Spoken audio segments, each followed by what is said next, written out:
اللهم صل وسلم وبارك على حبيبنا وشفيعنا محمد صلى الله عليه وسلم. ازيكم يا حبايبي، عاملين ايه؟ يا رب تكونوا في خير يا رب وفي احسن حال. يا صباح الفل لو بتشوفوني الصبح، ومساء الفل لو بتشوفوني بالليل.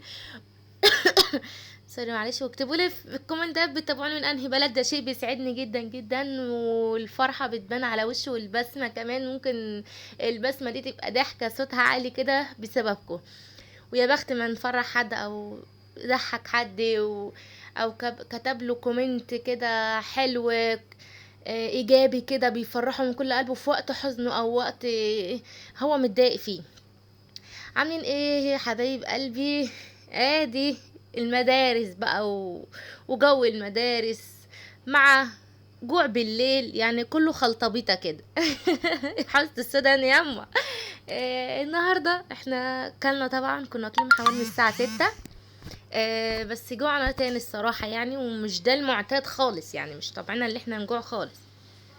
فطبعا عملنا ايه جوزي نزل الساعه 12، جاب لنا جبنه وفينو ولانشون وحاجه ساقعه. يا سلام على الروان اللي احنا فيه، يا سلام يا سلام. انت جعانه يا حبيبتي؟ قلت له او مش يعني جعانه بس مش عايزه اكل يعني. حالا احلى اكل يتعمل لك. قلت له ده مش وقت تخش لي المطبخ، هو ده وقته وراه شغل وكده، بينزل بدري جدا يعني قبل الفجر.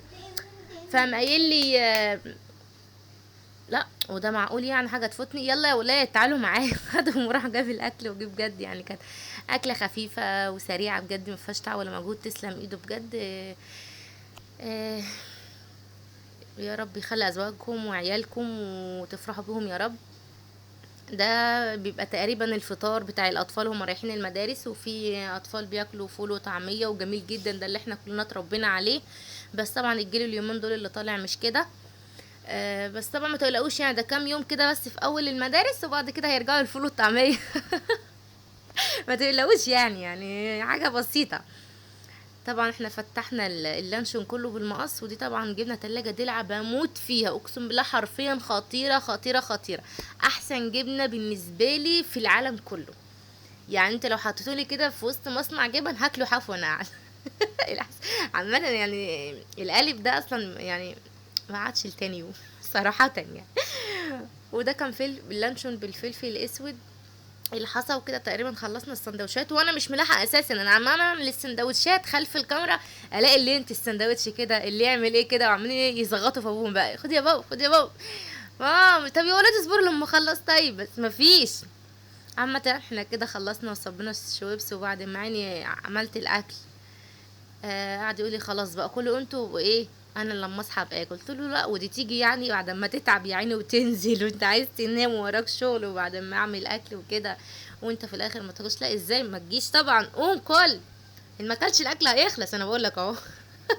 وعلى مين كالعاده يعني قام على طول يعني. بس الحمد لله كانت اكله جميله، وبنقول له تسلم ايده بجد ان هو فكر يجيب بس حاجه بسيطه كده لاولاد لو كانوا جعانين او اي حاجه يعني. تحيه لكل راجل مهتم ببيته وبأسرته عامة يعني. شابو ليكوا يا رجالة، شابو.